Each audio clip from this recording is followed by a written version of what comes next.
संस्कृत पद्यपीयूषम का चतुर्था पाठा सूक्ति सुधा। सूक्ति सुधा सूक्तियों का अमृत। इसके कुछ श्लोक हैं जो आपके जीवन के लिए बहुत ही महत्वपूर्ण हैं, उसे आप पढ़िए, किताब खोल कर रख लीजिए, इस श्लोक को देखिए और हमारी आवाज़ को सुनिए। भाषा सुमुख्या मधुरा दिव्या गीर्वाण भारती तस्माद्धि काव्यम मधुरम तस्मादपि सुभाषितम। भाषाओं में मुख्या मुख्य है, मधुरा मधुर है, दिव्या अनोखी है, गीर्वाण भारती सरस्वती वाणी। भाषाओं में सरस्वती भाषा, संस्कृत भाषा, सरस्वती की वाणी संस्कृत भाषा मुख्य, मधुर और दिव्य है। तस्माद्य उसमें काव्य मधुरम, उसका काव्य मधुर है, तस्मादपि और उसमें भी सुभाषितम सुंदर वाणी सूक्ति मधुर है। तो भाषासु गीर्वाण भारती मुख्या मधुरा दिव्या। भाषाओं में संस्कृत भाषा मुख्य, मधुर और दिव्य है।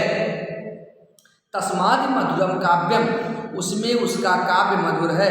तस्मादपि सुभाषितम, और उस काव्य में भी उसकी सूक्तियां मधुर हैं, सुंदर वाणी मधुर है। ठीक। पृथिव्यां त्रीणि रत्नानि जलमन्नं सुभाषितं मूढ़ैः पाषाण खंडे रत्न संज्ञा विधीयते। कहा गया कि इस धरती पर केवल 3 ही रत्न हैं, अन्न, जल और सुंदर वाणी। बाकी सोना चांदी, हीरे जवाहरात, पुन्ना पुखराज, ये सब पत्थर। तो इस श्लोक में ही बताया गया है कि पृथिव्याम, इस पृथ्वी पर 3 रत्नानि, 3 रत्न हैं। जलम अन्नम सुभाषितम, जल, अन्न और सुंदर वाणी। जल, अन्न और सुंदर वाणी, यही 3 रत्न पृथ्वी पर हैं। मूर्ख लोग यानी सांसारिक लोग पाषाण खंडेश, पत्थर के टुकड़े को रत्न संज्ञा भी देते, रत्न का नाम देते हैं, रत्न कहते हैं। इस पृथ्वी पर 3 रत्न हैं, जल, अन्न और सुंदर वाणी। मूर्ख पत्थर के टुकड़े को रत्न कहते हैं, रत्न का नाम देते हैं। तो पृथिव्याम 3 रत्नानि जलम अन्नम सुभाषितम, पृथ्वी पर 3 रत्न हैं, जल, अन्न और सुंदर वाणी। मूढ़ैः पाषाण खंडेषु रत्न संज्ञा विधीयते, मूर्ख लोग पत्थर के टुकड़े को रत्न कहते हैं। इसका संस्कृत में अर्थ होगा, कवि कथयति यत् पृथिव्यां त्रयरत्नमस्ति, जलम अन्नम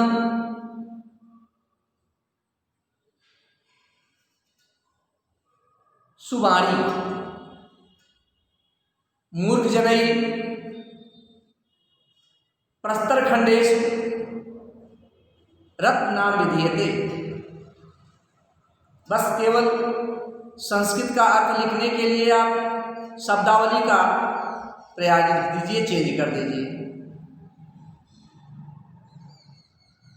अगर इतना ही चेंज करते हैं, कवि कथयति यत् अस्मिन् पृथ्वी 3 रत्नमस्ति, जलम अन्नम सुभाषितम मूढ़ैः जनाः प्रस्तरेषु खंडेषु रत्न नाम दीयते या विधीयते। आपका संस्कृत अर्थ सही, 5 अंक का 4 अंक आता है। उसी तरह दूसरे का भी है, अस्मिन् संसारे संस्कृत भाषा सर्वेषु भाषासु मुख्या मधुरा दिव्या तस्माद्धि तस्य काव्यम मधुरम तस्मादपि तस्य सुभाषितम।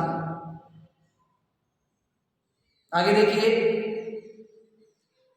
काव्य शास्त्र विनोदेन कालो गच्छति धीमता व्यसनेन च मूर्खाणां निद्रया कलहेन वा। काव्य शास्त्र विनोद माने पठन पाठन, काव्य शास्त्र विनोदेन काव्य शास्त्र के पठन पाठन में कालो समय गच्छति बीतता है धीमताम विद्वानों का। धीमताम काला काव्य शास्त्र विनोदेन गच्छति, विद्वानों का समय काव्य शास्त्र के पठन पाठन में चर्चा में बीतता है। मूर्खाणाम व्यसनेन चा मूर्खाणाम निद्रा कलहेन वा।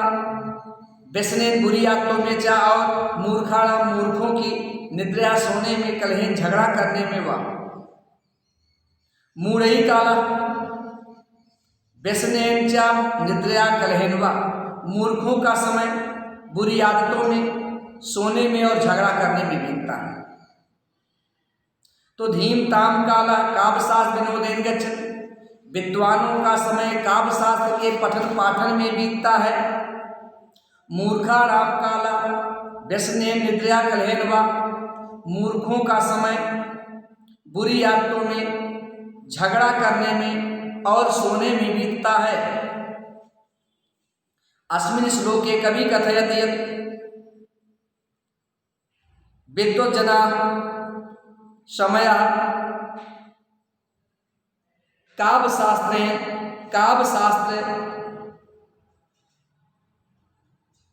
पठन पाठने व्यतीतयति।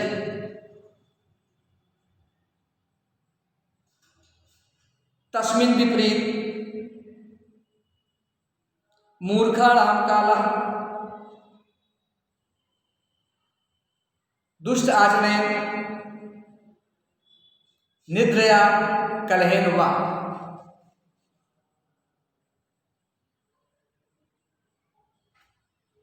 आगे देखिए, श्लोकस्तु श्लोकताम याति यत् तिष्ठति साधवा लकारो लुपते यत् तत् तिष्ठति साधवा। श्लोक तो श्लोकताम, श्लोक तो श्लोकताम श्रेष्ठता को याति प्राप्त करता है यत्र जहाँ पर तिष्ठन रहते हैं साधवा सज्जन। यत् साधवा तिष्ठति तस्य श्लोका श्लोकताम याति। यत् साधवा तिष्ठति, जहाँ सज्जन लोग रहते हैं वहाँ श्लोकताम याति, वहाँ तो श्लोक श्रेष्ठता को प्राप्त करता है। यत्र जहाँ पर असाधवा तिष्ठति, जहाँ पर असज्जन लोग रहते हैं, दुष्ट लोग रहते हैं, तत् वहाँ लकारो लुपते, श्लोक का ला लकार ला लुप्त हो जाता है और बचता क्या है सो। बचता क्या है सो। तो श्लोकताम याति तिष्ठति साधवा यत् साधवा तिष्ठति श्लोकताम याति। जहाँ सज्जन लोग रहते हैं वहाँ श्लोक श्रेष्ठता को प्राप्त करता है, सम्मान प्राप्त करता है। यत्र साधवा तिष्ठति, जहाँ पर दुष्ट लोग रहते हैं, तत्र लकारो लुप्यते, वहाँ पर श्लोक का ला लुप्त हो जाता है और शोक बचता है। अगला देखिए, अप्राप्त कालम वचनम बृहस्पति अपि ब्रुवन् प्राप्नुयाद बुद्ध अवज्ञा मांचा शाश्वतम। अप्राप्त काल, असमय में, कुसमय में, वचनम वाणी बृहस्पति अब, यदि गुरु बृहस्पति भी अब्रुवन बोलते हैं,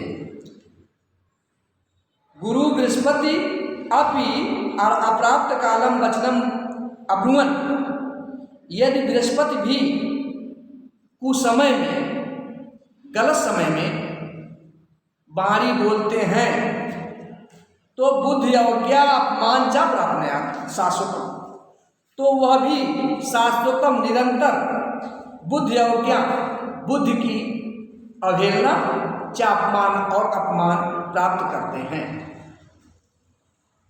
निरंतर वह भी बुद्धि से अपमान और अवज्ञा प्राप्त करते हैं। इसलिए कहा जाता है कि उचित समय पर बोलना चाहिए, अनुचित समय पर बोलने पर केवल अपमान के सिवा और कुछ मिलने वाला नहीं होता है। कहते हैं यदि बृहस्पति भी कुसमय में बाणी बोलते हैं तो उनके भी बुद्धि की अवज्ञा और अपमान निरंतर प्राप्त होता है। धन्यवाद।